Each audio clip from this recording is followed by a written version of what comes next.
If you and your spouse both work for the federal government, FEHB can feel messy once one of you is ready to retire. Who should hold the FEHB plan? What happens if one of you retires but the others keep working? Do you lose the pre-tax break on your premiums when one of you leaves? And a lot of federal couples I talk to feel worried about making a mistake they cannot fix later.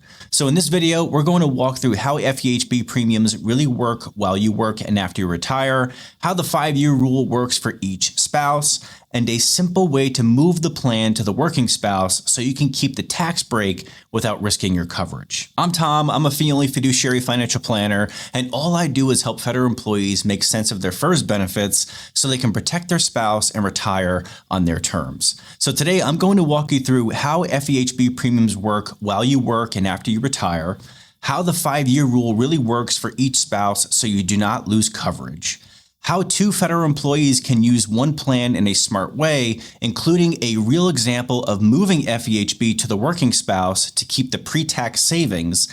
And at the end of the video, I'll give you a simple checklist that you can take to your benefits office so you can double check with this with your own numbers. Most federal couples don't realize they lose their FEHB tax break the day they retire from federal service. So let's talk about how FEHB premiums really work while you work and after you retire.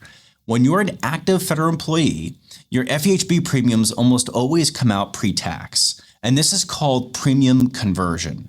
The money for your health plan comes out of your pay before the government figures out your income tax, and that lowers your taxable pay.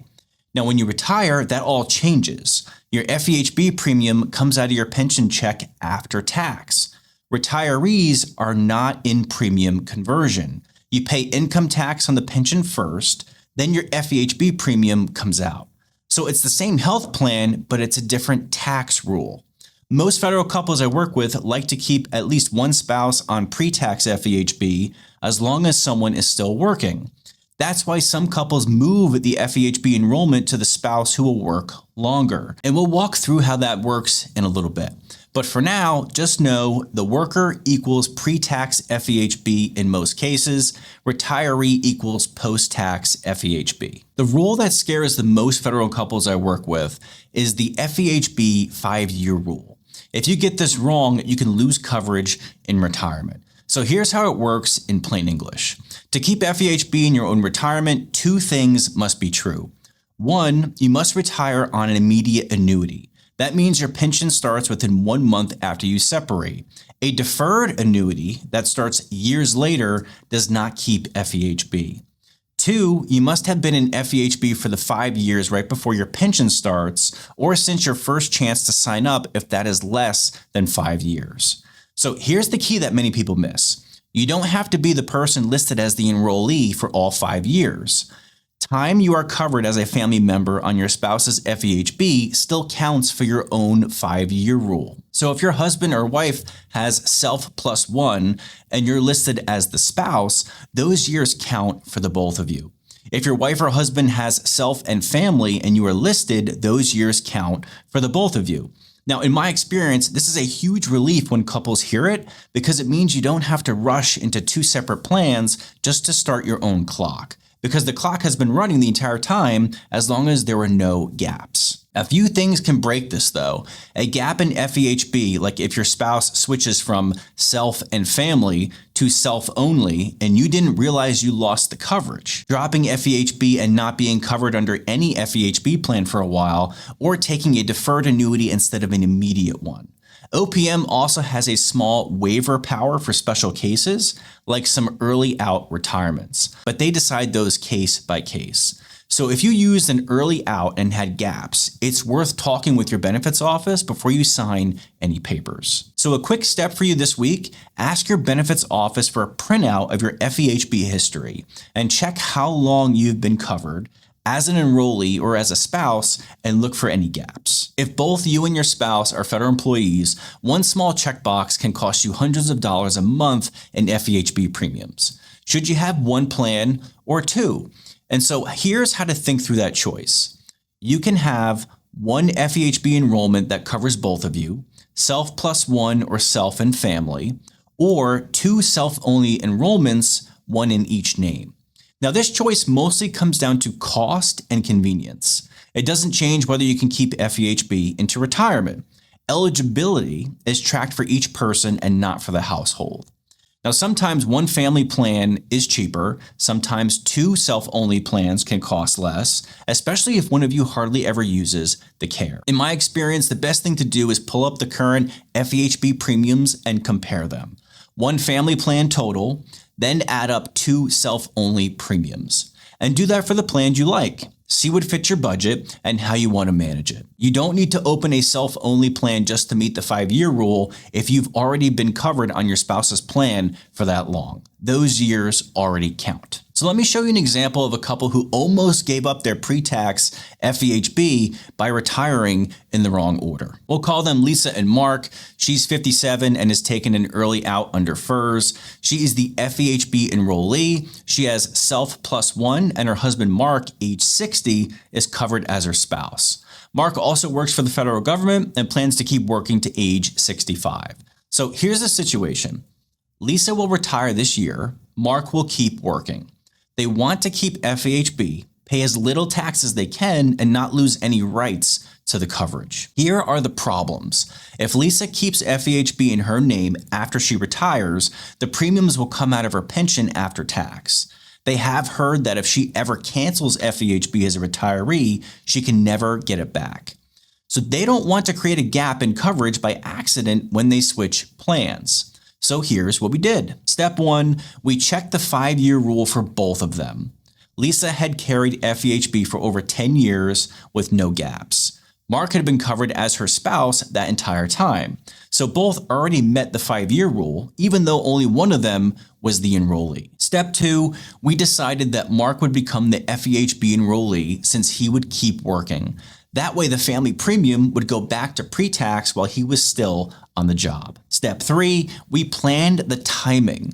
During open season, while both were still active employees, Mark filled out his FEHB election form. He picked self plus one, picked the same or a similar plan, and listed Lisa as his spouse. His new enrollment would start the first pay period in January. Step 4, once Mark's coverage started and they had proof that Lisa was listed as a covered spouse, Lisa filled out the form RI 79-9. That's the health benefits cancellation and suspension confirmation form. Retirees use this form, not the regular FEHB form. And on that form, Lisa marked that she was ending her own FEHB because she was now covered as a family member under Mark's FEHB plan. She sent the RI 79-9 to OPM along with a copy of Mark's FEHB form that showed her name, the spouse code, the plan code, and the effective date. OPM has said that when a retiree stops their own FEHB, only because they are now covered under a spouse's FEHB, they can keep the right to enroll again later if that spouse plan ends. So this is more like a suspension rather than a true cancellation. And the result is, while Mark is working, the FEHB premiums are pre-tax again. If Mark later retires and still carries FEHB, both of them keep it well into retirement. Now, if Mark passes away first, Lisa may be able to enroll in her own FEHB again as long as she is entitled to a survivor pension and was covered as his spouse when he passed away. Now, one of the most painful FEHB mistakes I see is when a surviving spouse loses health coverage because of a decision they made years earlier. So let's walk through how FEHB survivor rules really work and why the choice of who is the enrollee matters so much. In retirement, a spouse can keep FEHB as a survivor only if they were covered as a family member on the enrollee's FEHB when that spouse passed away, and they are entitled to a survivor pension from that spouse. This is why the FEHB decision and the survivor annuity decisions are linked together. Many couples do not see that link coming when they go through this process. So for example, if the wife is the FEHB enrollee in retirement and picks no survivor benefit for her husband on her pension, and then she passes away first, he may lose the right to stay on FEHB because he doesn't have a survivor annuity. Now, on the other hand, if the husband is the FEHB enrollee while he's still working, and he dies while still on the job, the wife often has a chance to enroll in her own FEHB as a survivor as long as she is entitled to a survivor benefit and was covered on his plan. Now, in my experience, these are the kinds of what ifs that are worth walking through on paper before you lock in any elections. The health plan and the pension decision work together. Most veteran couples have no idea how many small FEHB decisions can cost them coverage or money in retirement. So I want to end with a simple checklist you can use to catch the big risks before you turn in any forms. So first, here are the big risks. Picking self-only by mistake and dropping a spouse from FEHB, creating a gap in coverage because the open season dates and retirement dates don't line up, canceling FEHB as a retiree for a reason that does not allow you to come back later, not truly meeting the 5-year rule or not having an immediate annuity, and forgetting how the survivor pension choice affects FEHB for the spouse if the enrollee passes away first. Okay, now here's a simple checklist you can use to prevent those mistakes we just went over. Number 1, write down who is the FEHB enrollee in your home right now. Is it you, your spouse, or the both of you? Number 2, get your FEHB coverage history from your benefits office and check how long each of you has been covered, either as an enrollee or as a spouse, and look for any gaps. Step 3, confirm with your benefits office that both of you are on track to meet the 5-year rule and will have an immediate annuity if you retire when you plan to.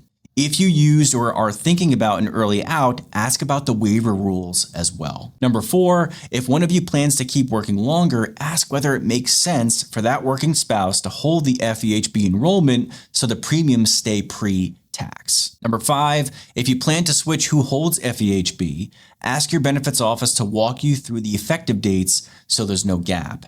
This is an extra important part here if you're moving plans during open season and one of you is trying to retire soon. Number 6, if you are a retiree who is thinking about ending your own FEHB because your spouse will cover you, make sure you use Form RI 799 and that the reason on the form matches what OPM allows. Some reasons let you come back later and some do not. Number 7, when you talk about survivor benefits, ask your planner or benefits officer to show you what happens to FEHB for the spouse if the enrollee passes away first under each option. If you work through that list, you will be far ahead of most people that I talk to. So if you're a federal employee within about 5 to 10 years of retirement and you want to see how this all looks with your own numbers, I'd be happy to help. The easiest next step is to request a Federal Retirement Blueprint call using the link below. And on that free call, we walk through your first pension, your TSP, Social Security, FEHB, all your taxes, and we map out what your retirement paycheck could look like. So click the link if you want to chat. Otherwise, thanks for listening, everybody. I'll catch you in the next one.